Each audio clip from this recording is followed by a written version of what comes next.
Hello बच्चों।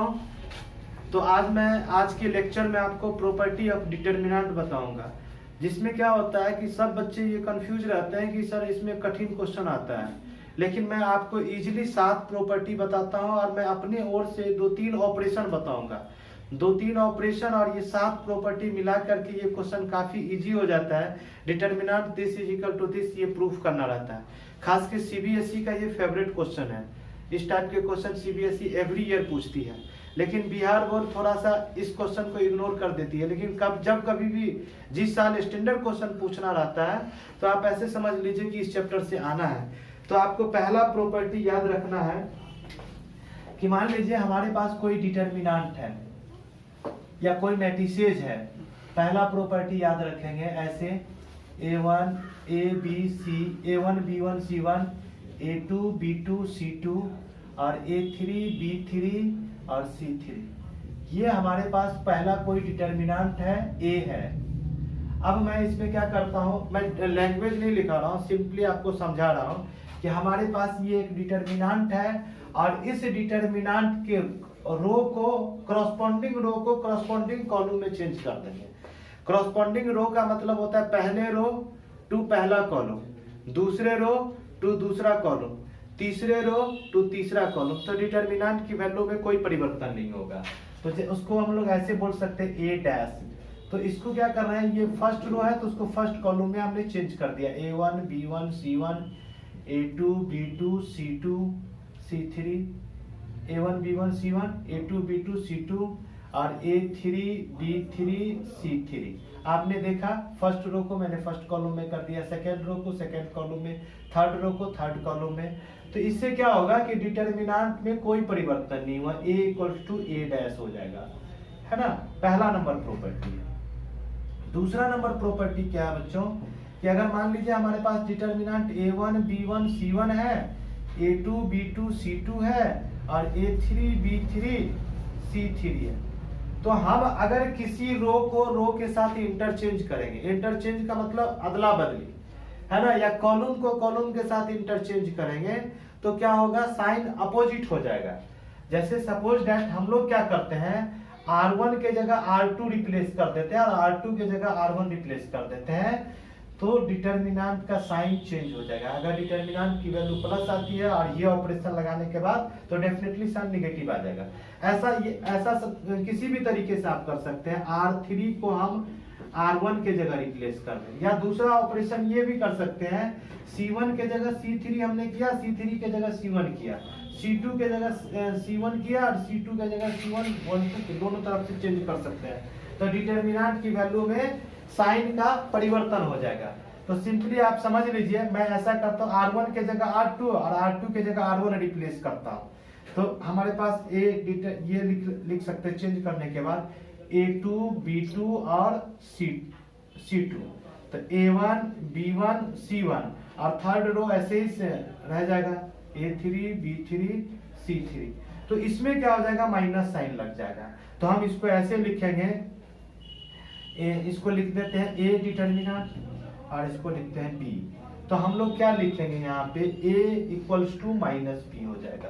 तो इस तरह का operation corresponding row to corresponding column में अगर करेंगे चेंज तो कोई डिटर्मिनेंट की वैल्यू में कोई अंतर नहीं होगा। लेकिन रो टू रो में इंटरचेंज करें, करस्पॉन्डिंग कॉलम टू कॉलम में इंटरचेंज करें तो साइन नेगेटिव हो जाएगा। तो इस तरीके से ये 2 प्रॉपर्टी है मेरे पास। तीसरा नंबर प्रॉपर्टी ये है बच्चों कि अगर डिटर्मिनेंट का किसी रो या किसी कॉलम का प्रत्येक एलिमेंट 0 हो जाएगा तो डायरेक्टली डिटर्मिनेंट की वैल्यू 0 हो जाएगा। ये 0 0 0 1 2 5 6 1 3।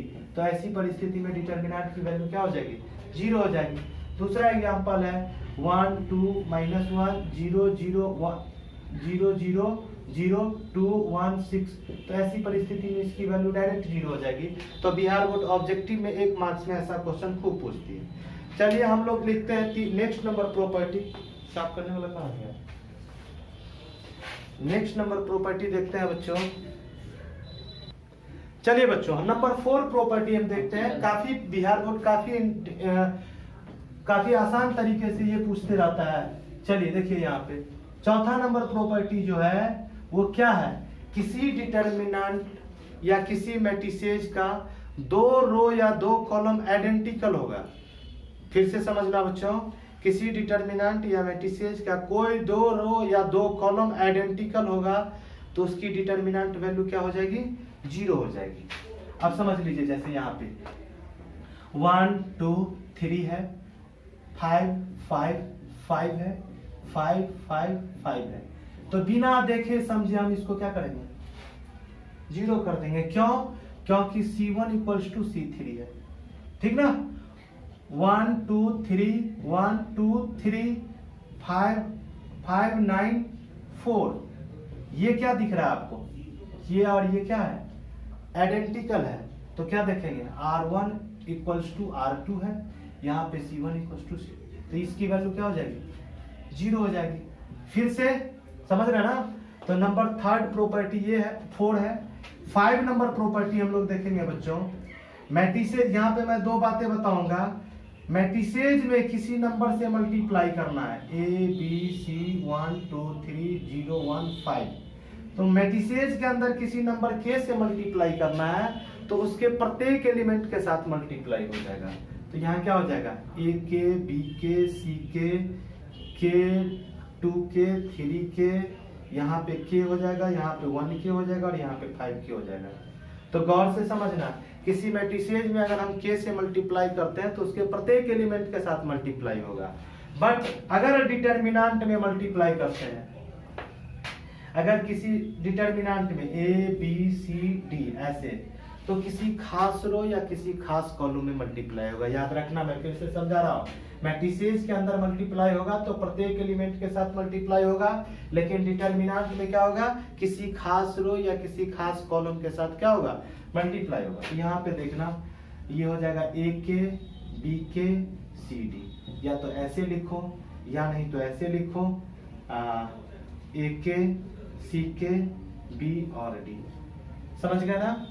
ये 5 प्रॉपर्टी है। 6 नंबर प्रॉपर्टी हम लोग देखते हैं। नेक्स्ट नंबर प्रॉपर्टी देखते हैं।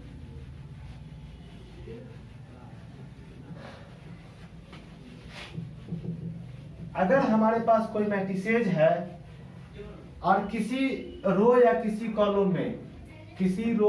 कॉलम में कोई टर्म जुड़ा हुआ है, कोई सेम टर्म जुड़ा हुआ है, तो हम उसको सेपरेट कर सकते हैं। जुड़ा हुआ एडिशन हो या सब्सट्रैक्शन हो तो हम उसको सेपरेट कर सकते हैं। जैसे एग्जांपल के तौर पर आप समझिए, यहाँ पे लिखा हुआ A plus K B plus K C plus K D 1 2 3 4 5 ऐसे लिखा हुआ है डिटर्मिनेंट में।